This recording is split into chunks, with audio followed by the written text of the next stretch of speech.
Kembali lagi bersama Sinema Film. Kali ini saya akan membahas alur cerita film dari Monsterverse yang berjudul Godzilla.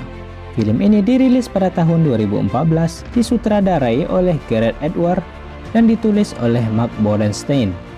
Film yang berdurasi 123 menit ini dibintangi oleh Bryan Cranston, Aaron Taylor Johnson, Elizabeth Olsen, Ken Watanabe, dan masih banyak lagi.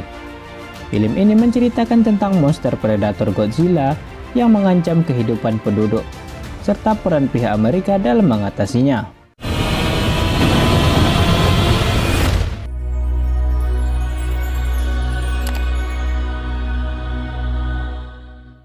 Di awal film, terlihat sebuah helikopter yang berlogo organisasi Monarch menuju ke sebuah pertambangan uranium di Filipina pada tahun 1999. Terlihat di sana seorang dokter Serizawa dan asistennya yang bernama Vivien Graham. Mereka ke sana karena disebabkan adanya keruntuhan pada tambang itu ketika melakukan penggalian uranium. Ketika ditelusuri, mereka menemukan fosil yang berukuran besar di dalam sana. Dan terdapat juga spora yang tidak aktif dan spora yang telah rusak. Seperti ada yang telah keluar dari spora tersebut. Dan benar saja, terlihat sebuah lubang dan jejak makhluk raksasa yang menuju ke laut. Di Janjira, Jepang, terdapat sepasang suami istri yang bernama Joy Brody dan istrinya Sandra Brody. Di sana mereka memiliki seorang anak yang bernama For Brody. Di pagi hari, Joy Brody ditelepon oleh perusahaan tempat ia bekerja dan mengatakan bahwa telah terjadi gempa di pabrik nuklir tempat ia bekerja. Brody dan istrinya pergi menuju ke pabrik nuklir. Kebetulan mereka berdua bekerja di pabrik nuklir yang sama. Di sana, Sandra Brody mencoba untuk memeriksa reaktor. Dan gempa kembali lagi terjadi sehingga membuat reaktor yang ingin diperiksa Sandra mengalami kebocoran. Karena kebocoran itu membuat pintu reaktor harus ditutup agar radiasi nuklir tidak menyebar ke kota. Brody lalu berlari menuju pintu masuk reaktor dan menunggu istrinya di sana. Sandra kemudian mengatakan bahwa dirinya tidak akan selamat lagi.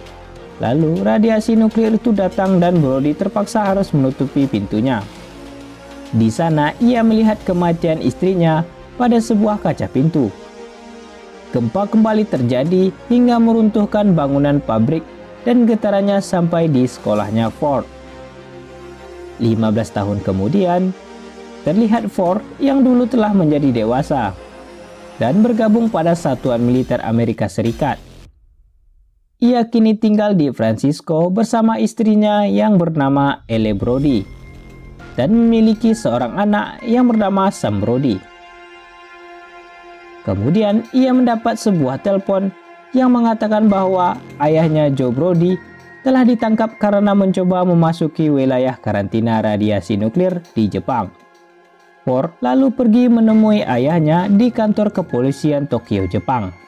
Kemudian Brody membawa Ford ke tempat di mana dirinya tinggal. Di sana, Ford melihat berita tentang kejadian 14 tahun lalu yang tertempel pada dinding tempat tinggalnya Brody. Ford kemudian mengajak Brody untuk pulang bersamanya ke tempat keluarganya berada. Di pagi harinya, Ford melihat Brody menelpon seseorang dan menanyakan apa yang akan dia lakukan.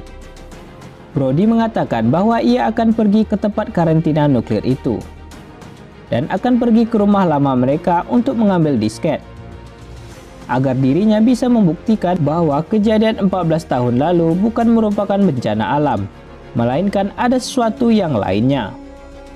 Mereka berdua pergi ke tempat karantina nuklir itu dengan menggunakan sebuah perahu.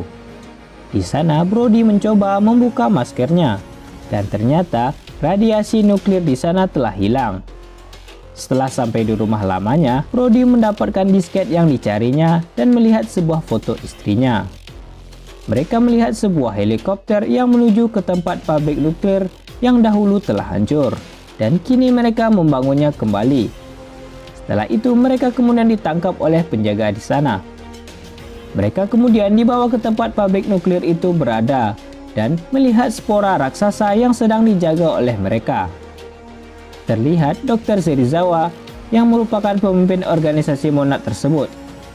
Seseorang mengatakan bahwa telah menangkap 2 orang pada area karantina dan mendapatkan informasi bahwa salah satu dari mereka dulu pernah bekerja pada pabrik nuklir ini. Kemudian Dr. Serizawa datang melihat orang itu. Di dalam ruang interogasi, Brody menjelaskan dengan emosi bahwa dirinya harus mengetahui apa yang terjadi pada masa lalu, yang mana gempa pada waktu itu bukan merupakan bencana alam. Gempa kemudian kembali lagi terjadi dan mengetahui bahwa makanan dari spora itu adalah radiasi nuklir yang telah dimakannya selama 14 tahun lalu, sehingga membuatnya tumbuh dan sebentar lagi akan menetas. Dr. Serizawa kemudian memerintahkan orangnya untuk membunuh spora itu dengan aliran listrik yang telah disiapkan. Setelah itu terlihat sinyal dari spora itu menghilang, seakan-akan telah mati. Ketika mereka pergi untuk melihatnya, tiba-tiba keluar sebuah makhluk raksasa yang bisa mengeluarkan elektromagnetik yang membuat listrik dalam jarak tertentu menjadi mati. Setelah listrik cadangan dihidupkan, terlihat sebuah makhluk raksasa yang bernama Muto mengamuk dan menghancurkan benda-benda di sekitarnya. Ford yang masih terperangkap di dalam mobil kemudian keluar karena amukan monster tersebut yang merusak benda-benda di sekitarnya. Lalu Ford melihat ayahnya berada di atas sebuah kren dan terjatuh karena amukan monster tersebut. Kemudian monster itu terbang dan pergi menghilang. Di siang harinya, terlihat Angkatan Laut sedang mengevakuasi orang-orang di sana. Dr. Vivin dan Kapten Russell Hampton datang menemui Dr. Serizawa. Kemudian ia mengatakan bahwa dirinya akan mengambil alih otoritas operasional dari Monad dan menanyakan kepada Dr. Serizawa apakah ada personil yang ingin dibutuhkan. Lalu Dr. Serizawa menunjuk Brody dan Ford untuk ikut bersamanya.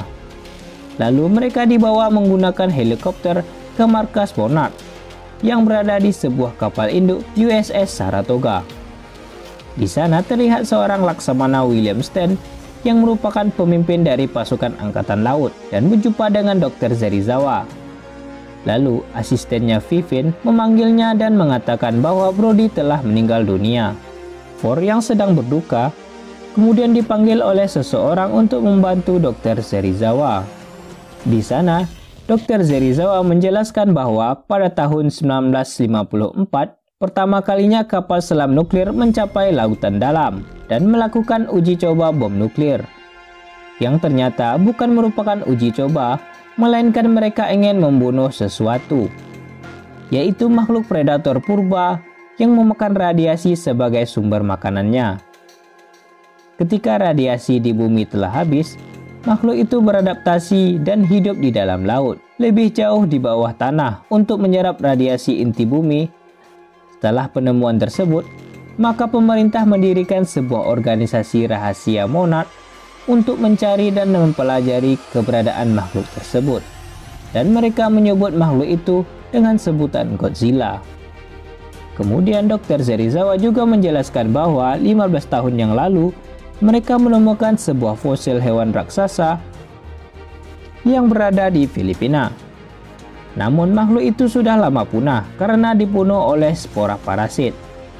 Lalu mereka juga menemukan spora yang tidak aktif dan juga spora yang telah menetas. Kemudian ia mencari sebuah sumber radiasi yang terdapat pada pembangkit listrik milik ayahnya Ford yang berada di Janjira, Jepang, dan menjadi kepompong di sana selama 15 tahun untuk menyerap radioaktif agar tumbuh dan berkembang. Kemudian ia akan menetas seperti layaknya kupu-kupu dan menjadi sebuah makhluk yang mengerikan seperti yang dilihatnya pada malam itu. Lalu Ford kemudian menanyakan mengapa mereka tidak membunuh makhluk itu ketika menjadi sebuah kepompong.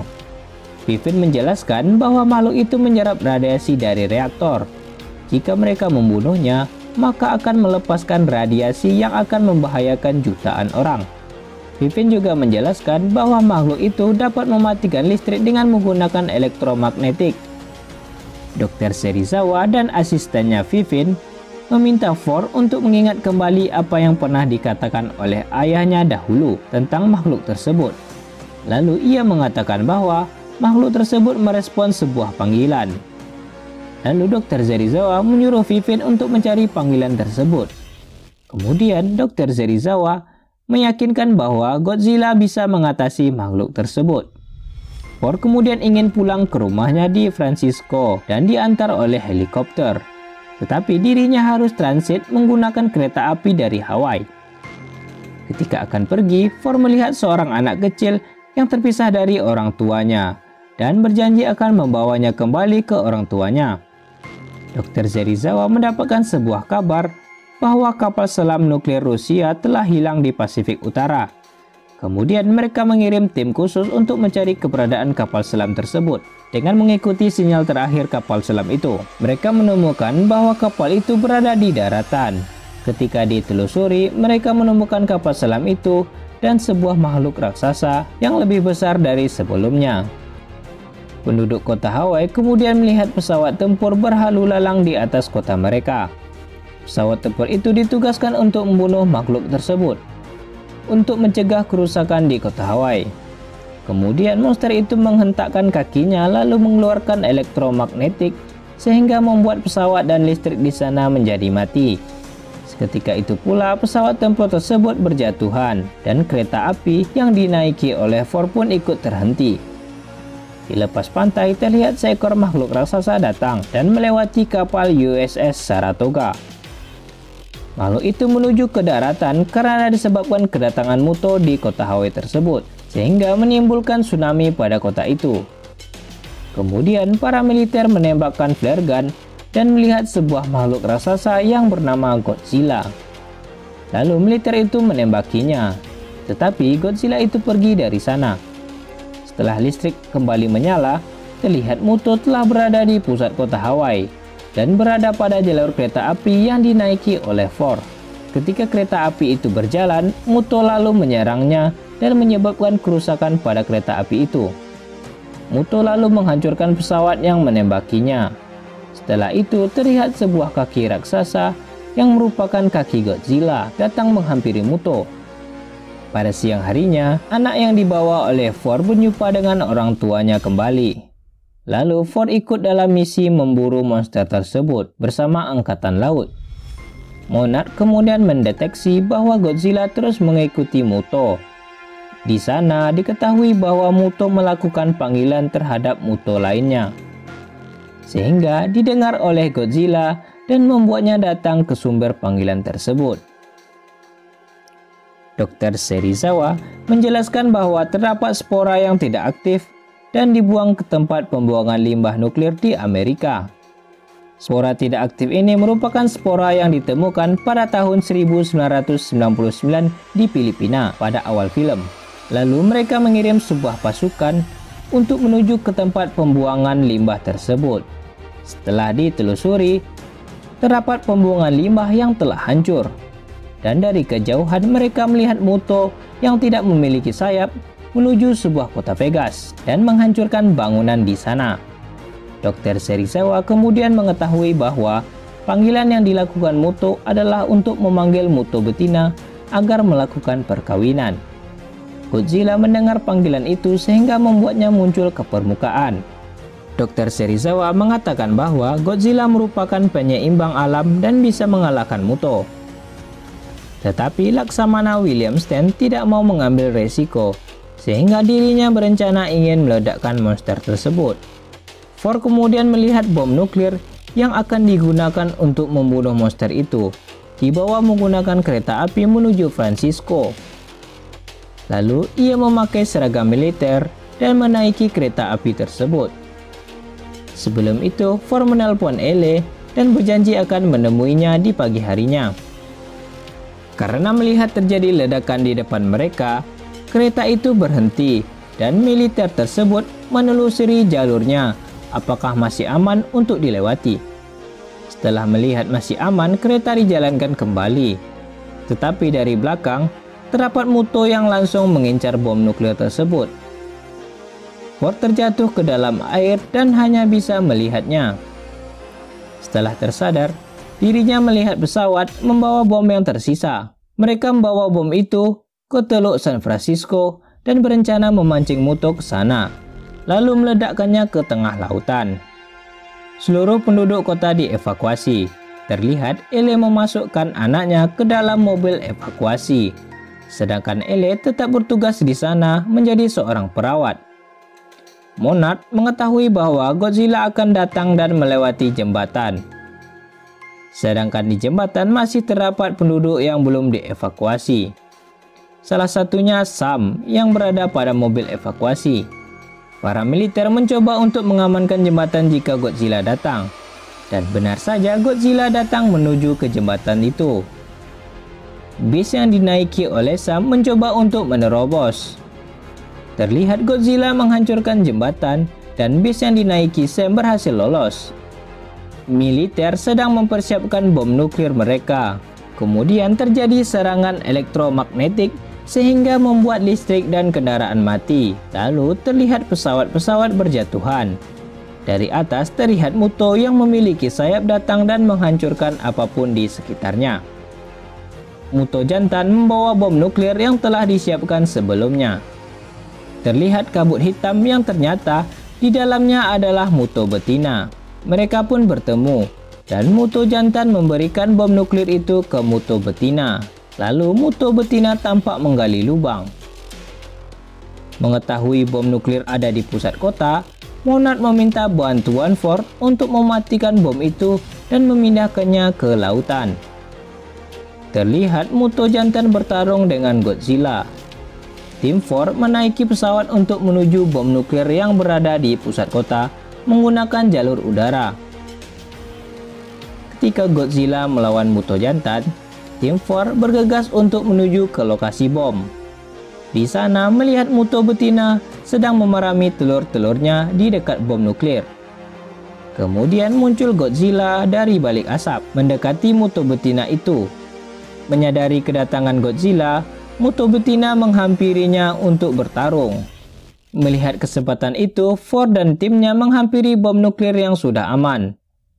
Terjadi pertarungan antara Godzilla dengan Muto betina. Ford dan timnya memasuki lokasi bom lalu mendapatkan banyak sekali telur-telur Muto di sana. Godzilla terlihat sedang dikeroyok oleh dua Muto sekaligus. Ford dan timnya melihat tidak ada waktu untuk menonaktifkan bom tersebut dan berencana akan membawa bom itu ke pantai. Ford kemudian membuka selang minyak dari kendaraan yang telah hancur di dekat telur-telur Muto. Lalu telur Muto dipenuhi oleh minyak dan Ford berhasil meledakkan serta menghancurkannya. Muto yang menyadarinya terlihat mengamuk karena telur-telurnya mati. Kemudian terlihat cahaya biru berasal dari tubuh Godzilla dan mengeluarkan api biru dari mulutnya, menyerang Muto betina. Terlihat Muto jantan menyerang Godzilla dari atas. Militer mencoba membawa bom nuklir menggunakan kapal, tetapi Muto betina melihatnya dan mengejar bom itu. Godzilla terlihat sedang bertarung dengan Muto jantan. Ketika Muto jantan terbang dan menyerang Godzilla, Godzilla berhasil membunuhnya dengan membenturkan Muto jantan ke gedung di dekatnya. Tetapi gedung itu runtuh dan mengenai Godzilla. Sementara di pantai, para militer berusaha bertahan dari serangan Muto betina. Terlihat Ford sedang menjalankan sistem otomatis kapal untuk membawa bom ke tengah lautan. Tiba-tiba saja kapal itu terhenti karena gelombang elektromagnetik yang dikeluarkan oleh Muto betina. Ketika Muto betina ingin menyerang Ford, dari belakang muncul Godzilla dan terjadi pertarungan antara mereka. Lalu Godzilla menyemburkan api biru ke dalam mulut Muto betina dan akhirnya Muto betina berhasil dikalahkan. Kapal yang membawa bom itu kemudian menyala kembali beserta Ford di dalam kapal tersebut, sedangkan waktu bom itu terus berjalan. Lalu terdapat sebuah cahaya dari atas yang merupakan helikopter penyelamat lalu membawa Ford. Kemudian dari kejauhan terjadi sebuah ledakan yang berasal dari bom nuklir di kapal itu. Pada pagi harinya, terlihat Godzilla yang pingsan berada di tengah-tengah kota. Sedangkan Ford membawa anaknya ke tempat evakuasi. Dr. Serizawa terlihat berada di tengah kota dan melihat Godzilla itu masih hidup. Ford kemudian bertemu dengan istrinya Elle, dan di sana mereka melihat Godzilla yang kembali bangkit dan berjalan menuju ke lautan. Mereka